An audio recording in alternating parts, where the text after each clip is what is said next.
Olá, eu sou Denise Crispim, editora sênior do Poder 360 e estamos aqui no Poder Entrevista com o embaixador Luiz Augusto Castro Neves, um dos craques na diplomacia brasileira e agora presidente do Centro Empresarial Brasil-China. Muito obrigada, embaixador, pela sua presença aqui no nosso Poder 360. Obrigado pelo convite. Embaixador, eu queria começar a nossa entrevista com uma afirmação que o senhor fez há 2 anos. O senhor, em um artigo, não se espante. O senhor escreveu que a China sabe muito bem o que quer do Brasil, mas que o Brasil não sabe ainda o que quer da China.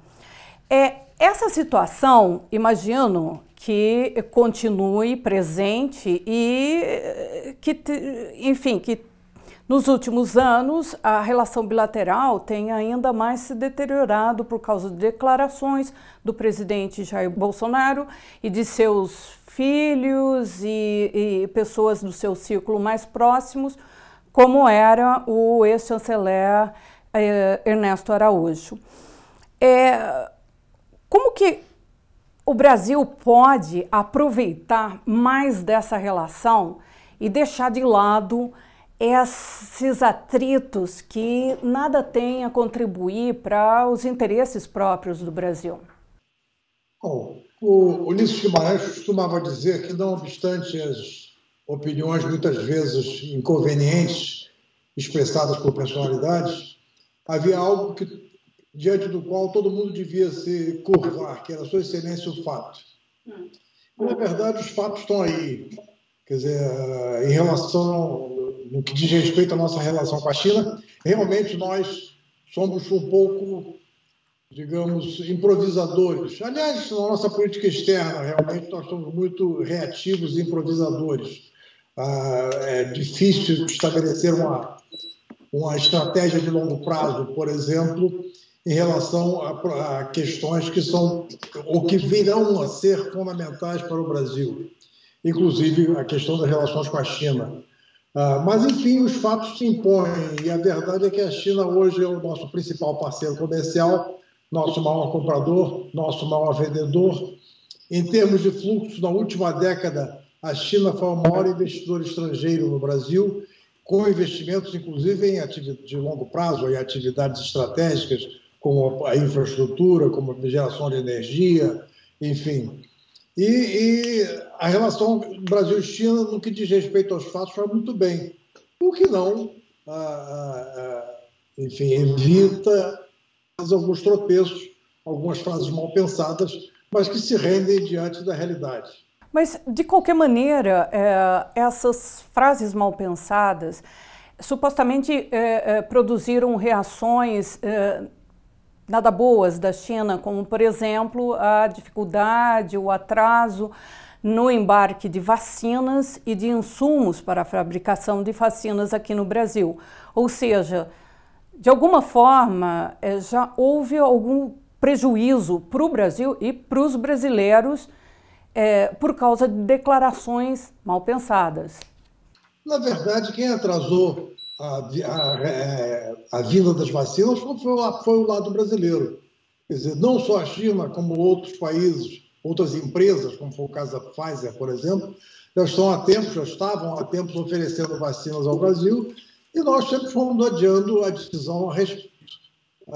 Bem ou mal, as vacinas estão vindo. Já podiam ter vindo há muito mais tempo, muito maior quantidade, mas, na verdade, é a parte brasileira que não teve muita competência em prever o tamanho da pandemia e assegurar-se de que teria os instrumentos para combatê-la, dos quais a vacina é realmente o instrumento mais importante.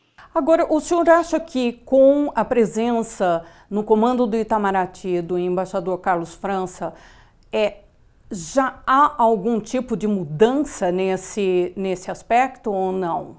O embaixador Carlos França trouxe o Itamaraty de volta à normalidade. E nessa normalidade, o Itamaraty sempre se ouve muito bem, mercê, inclusive, de um quadro de funcionários homogêneo, bem formado de uma maneira geral. E, nesse sentido, eu creio que o trabalho do chanceler se facilita, por um lado. Por outro lado, a conjuntura mundial não é mais favorável. Tá? Então, realmente, o trabalho das relações, de condução das relações exteriores é um trabalho muito complexo hoje em dia.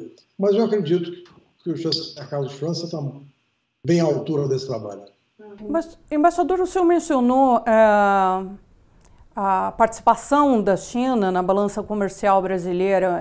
Na verdade, a China é o destino de 1/3 das exportações brasileiras. No ano passado, foram 67,6 bilhões em produtos brasileiros, em sua grande maioria commodities agrícolas ou minerais. Há muito tempo se fala numa desejada agregação de valor nos embarques brasileiros para a China. E isso nunca foi alcançado, pelo menos até agora. O senhor acha que há espaço no diálogo bilateral para que essa realidade mude e que aqui no Brasil a gente possa já embarcar produtos com maior valor agregado? Eu acho que há espaço. Eu acho que falar que commodities são bens de baixo valor agregado, hoje em dia não corresponde mais à realidade. Quer dizer, o Brasil exporta soja porque é competitivo, porque a sua soja é de excelente qualidade, e nós temos aumentado a produção de soja, não incorporando novas terras, mas sim aumentando a produtividade por hectare dessa produção. Quer dizer, a carga de tecnologia que existe num produto moderno do agronegócio é muito grande. E graças a esse esforço, digamos assim, esse movimento começou com o trabalho pioneiro da Embrapa. Da mesma forma, no que diz respeito à exportação de commodities minerais. Carajás, por exemplo, é um primor de alta tecnologia na exportação do minério de ferro, tendo como principal cliente um país que está do outro lado do mundo, não poderia estar mais longe, e, no entanto, o minério de ferro brasileiro compete com o minério de ferro australiano, que está muito mais próximo. Quer dizer, na verdade, há espaço para aumentar o valor agregado, e recentemente o Conselho Empresarial Brasil-China editou um trabalho que foi preparado pela ministra Tatiana Rosito sobre o Brasil com a China. E aí há uma série de recomendações, não só falar em estratégia de longo prazo, como você mencionou na primeira pergunta, era algo que falta um pouco na política externa brasileira, de um lado, e, de outro lado, também como aumentar o valor agregado das exportações brasileiras em relação, não só para a China, para o mundo todo. Digamos assim. No fundo, boa parte do desafio de aumentar o valor agregado depende da gente fazer o nosso dever de casa, depende da gente tomar as medidas suficientes para criar um bom ambiente de negócio, para criar uma infraestrutura exportadora eficiente, com portos, estradas de ferro. E, enfim, o que falta do nosso lado um pouco é fazer o dever de casa, nosso. Embaixador, a gente sabe que mais do que exportar no futuro farelo e óleo de soja para a China ou produtos de aço, siderúrgicos, o mais importante agora, me parece ser, dar um avanço em termos tecnológicos, no que está se despontando em termos de 5G, de inteligência artificial, e tudo isso na China está muito avançado. Há possibilidades de acordos, de uma cooperação nessas áreas de tecnologia e, inclusive, com transferência para o Brasil? Olha, o Brasil e a China já têm cooperado em setores de alta tecnologia há alguns anos. Eu faria referência ao projeto Cibers, que já lançou os satélites artificiais sino-brasileiros. Quer dizer, enfim, é uma cooperação de altíssimo grau, de altíssima sofisticação tecnológica. Enfim, os satélites são produzidos no Brasil e são lançados na China, no campo de satélite Taiwan. Enfim, por isso não há limitações para que o Brasil possa ter outras joint ventures, aumentar a sua participação, a sua cooperação com a China em setores de alta tecnologia. E com relação especificamente ao leilão de 5G aqui no Brasil, que está previsto para meados desse ano, julho, mais especificamente, houve uma resistência muito grande do governo brasileiro em relação à própria participação da Huawei nesse leilão. Isso foi vencido, foi superado, mas fica na dúvida se nesse leilão a Huawei realmente vai ter condições de competir em igualdade de condições com os demais participantes. Há possibilidade de dúvidas em relação a isso? A Huawei pode ser prejudicada por causa de preconceitos e a suspeita de que estaria capturando dados mundo afora? A Huawei poderia ser prejudicada pela conduta, digamos assim, não muito ética dos demais concorrentes. Nós sabemos que essas grandes concorrências internacionais acaba sendo uma espécie de vale-tudo. E sobre a questão de riscos de segurança, enfim, do ponto de vista do Conselho Empresarial Brasil-China, o que nós estamos pregando é que a decisão sobre a escolha do 5G deve ser baseada em critérios tecnológicos e comerciais, ou seja, se o produto é eficiente, confiável e se o preço é atraente e se ele tem, enfim, implica outros fatores também que são relevantes, como, por exemplo, a transferência de tecnologia. Sobre a questão de segurança, alguns concorrentes chegaram a dizer que o sistema chinês teria o que eles chamam de backdoor, uma espécie de porta dos fundos, teriam extraído os segredos tecnológicos ou segredos de interesse para a segurança nacional. Ora, todo mundo tem essa backdoor, pelo que se pode saber, pelo que vem a público. Na época da presidente Dilma Rousseff, divulgou-se que ela foi gravada, grampeada pelos serviços de informação americanos, na época do presidente Barack Obama. Mais recentemente, tivemos aí na imprensa queixas da Alemanha e da França quanto à gravação enfim, o grande plano com o auxílio dos dinamarqueses, do chefe de Estado francês e da chefe de governo alemã. Portanto, não há inocentes nesse campo. E o problema, quer dizer, quem deve prover a sua própria segurança somos nós mesmos, e não achar que fulano é mais confiável que o Beltrano e assim por diante. A China está inaugurando aí uma nova era de crescimento, depois de ter, enfim, durante muitos anos avançado no PIB a 2 dígitos. E essa nova era, ela está baseada justamente em alta tecnologia. O senhor poderia nos dar aqui uma ideia de para onde a China vai e o que ela realmente pretende alcançar?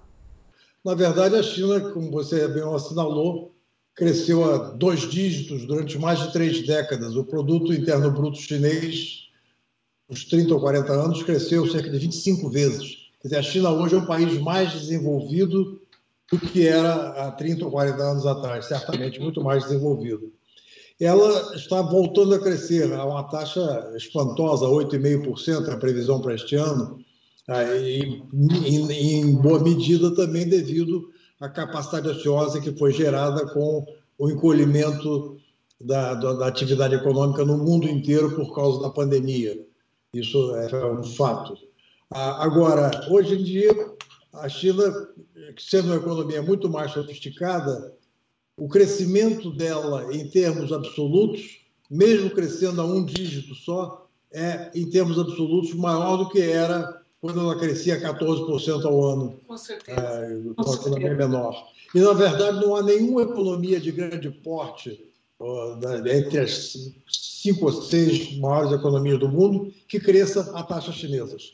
A China continua crescendo, mesmo com a diminuição do nível de atividade econômica a partir da pandemia.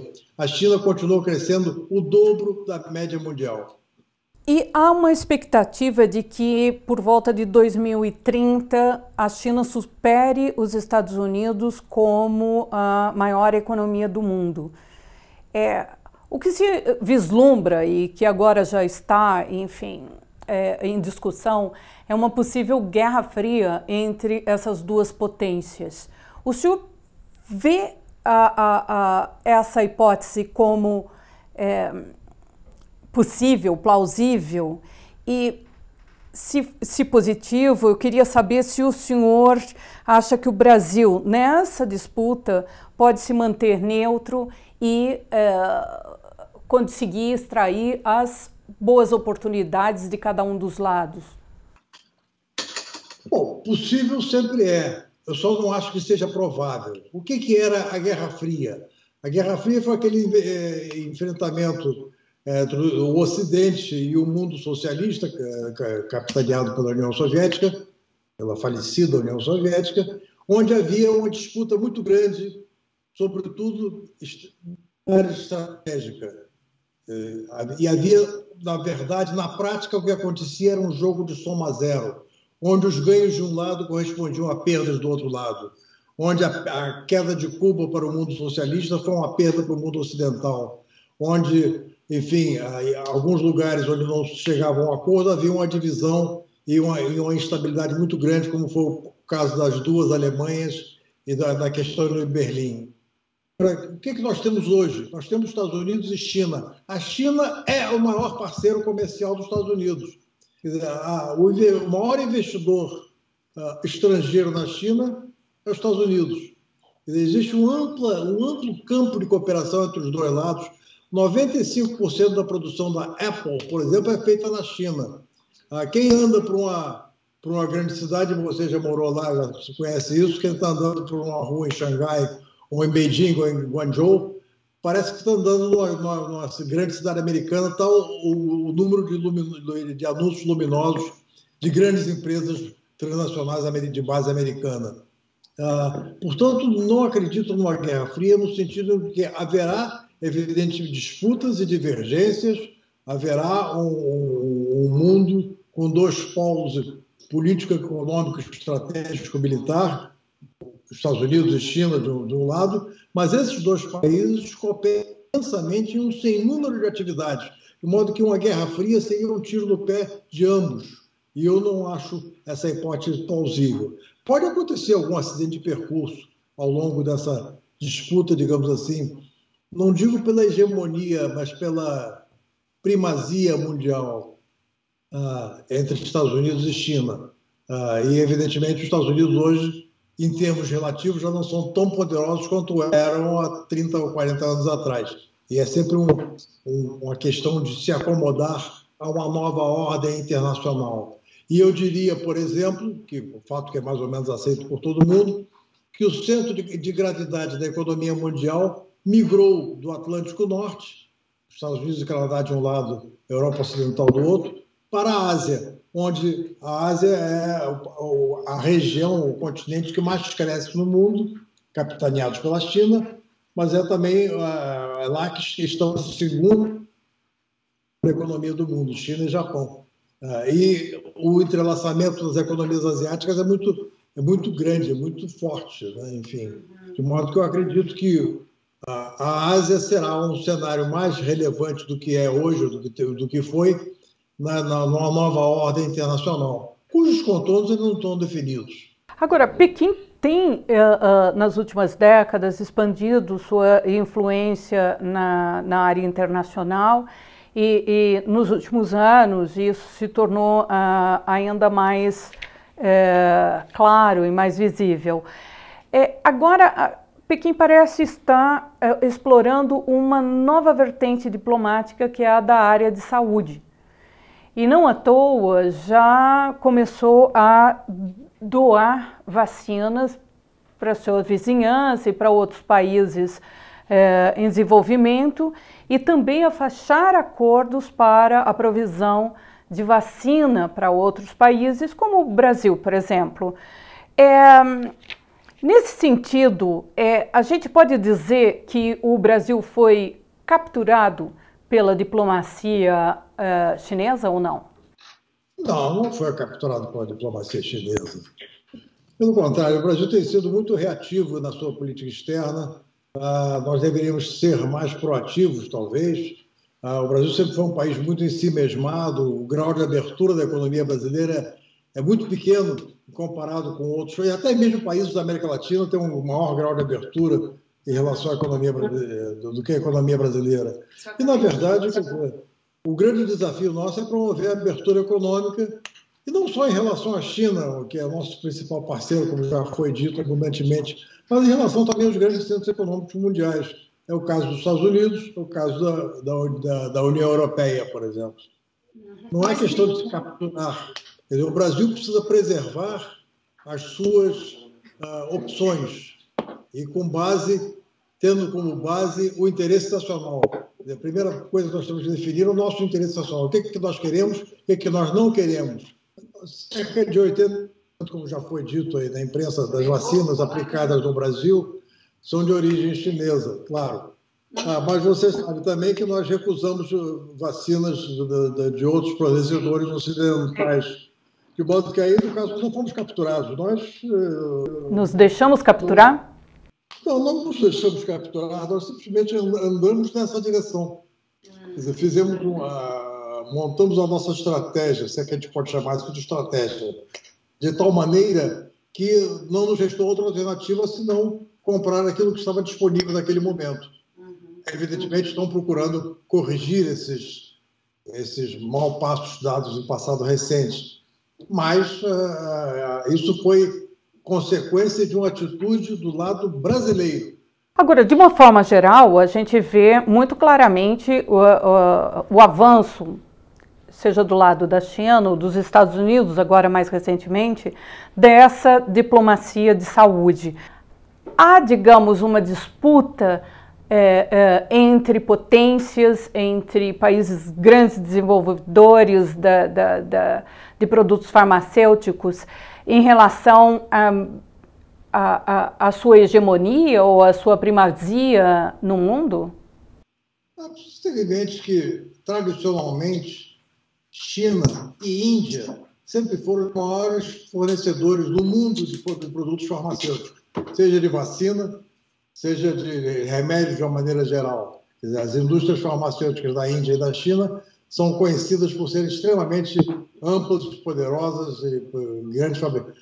As indústrias ocidentais têm, evidentemente, um patrimônio tecnológico que tem sido acumulado há muitos anos, seja alemãs, sejam britânicas, americanas, de modo que o que está havendo hoje em dia é uma enorme demanda por vacinas, em particular, e, evidentemente, isso daí abre uma janela de oportunidade para quem produz vacina, de um lado, e, de outro lado, também usar esse recurso como um elemento, ingrediente de política externa. Embaixador, eu queria que o senhor avaliasse um pouco, digamos, como a China se apresenta internamente e para o mundo todo. A China, nesse momento, se engaja numa nova política de desenvolvimento, como nós já discutimos. Ao mesmo tempo, ela preserva sua estrutura política, com um poder muito centralizado, com, digamos, liberdades limitadas e com um controle muito grande da população. Há alguma expectativa de que esse controle todo se afrouxe ao longo do tempo? Esse controle todo não é novidade, né? Enfim, na história da China, a história de 5 milênios. Não há nenhuma novidade nisso.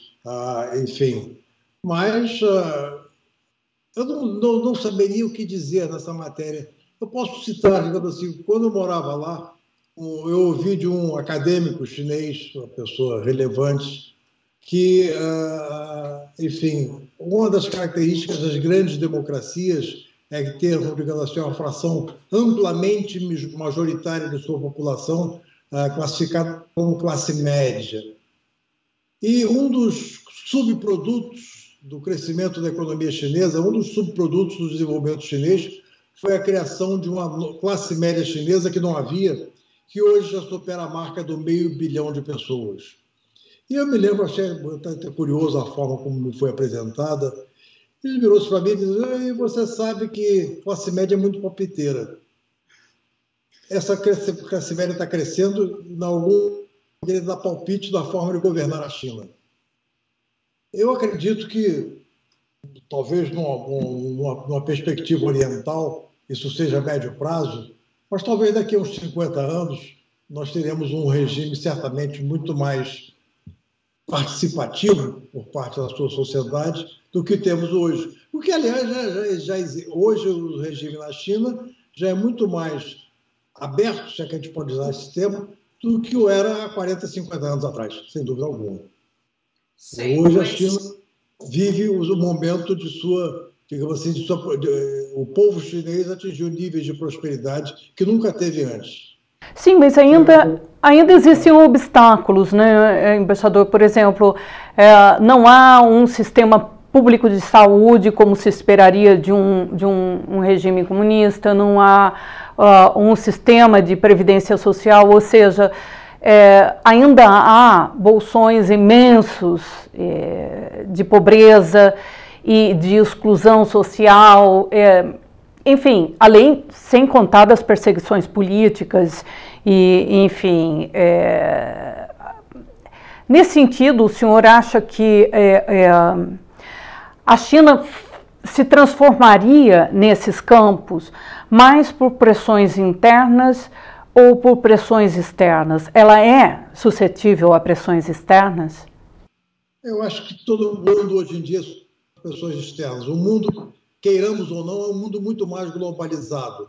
Hoje eu ligo a minha televisão, eu assisto programas de qualquer país, da grande maioria dos países do mundo.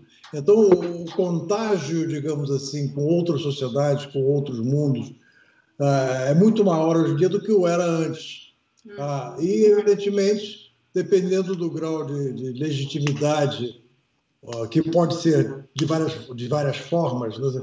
Tem muitas formas de legitimidade, uma das quais é o sucesso econômico. O sucesso econômico e a geração de prosperidade pode ser uma das formas de angariar legitimidade para a ação política. E certamente o governo chinês leva isso em consideração. Agora, também esse contágio com o mundo exterior acaba contaminando boa parte da sociedade dentro de um país, e essa sociedade começa a se mobilizar em torno de novas conquistas. O que vai acontecer? Ninguém sabe, nem eles.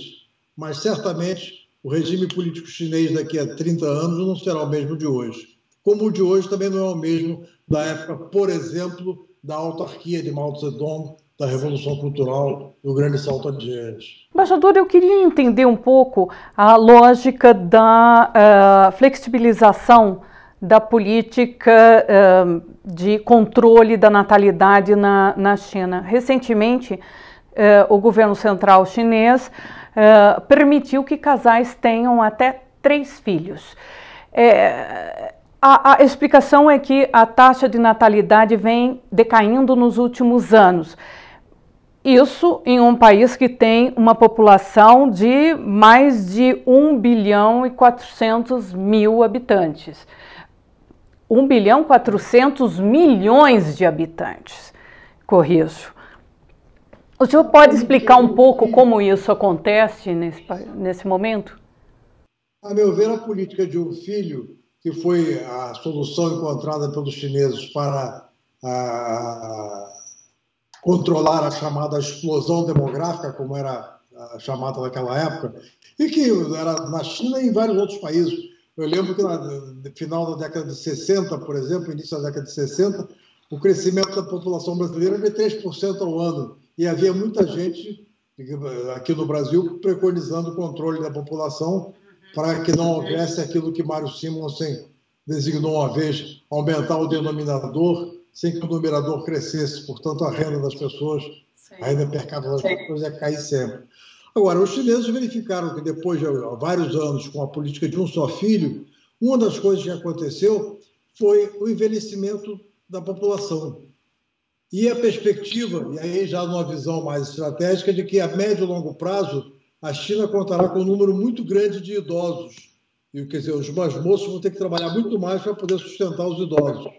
Então, isso aí, a correção, digamos assim, a pirâmide demográfica chinesa é talvez o objetivo estratégico da nova política chinesa de permitir 3 filhos por casal. Quer dizer, enfim, que o crescimento da população chinesa tem um valor positivo, de um lado, que é capaz de ser absorvido pelo desenvolvimento econômico, pelo crescimento da economia, pela geração de emprego e dos novos tipos de emprego, de um lado, e do outro lado não representar, digamos assim, um crescimento desordenado do denominador, tendo em mente, inclusive, que o próprio numerador é função do denominador também. Sim. Ou seja, quem é consumidor também é produtor do seu outro lado. Embaixador, eu gostaria de agradecer muitíssimo a sua presença aqui no Poder Entrevista. Até a próxima e obrigado pelo convite. Muito obrigada a todos que acompanharam esta entrevista com o embaixador Luiz Augusto Castro Neves, presidente do Centro Empresarial Brasil-China. Peço a todos que curtam essa entrevista nas redes sociais e que continuem acompanhando o nosso canal. A todos, muito obrigada e até breve.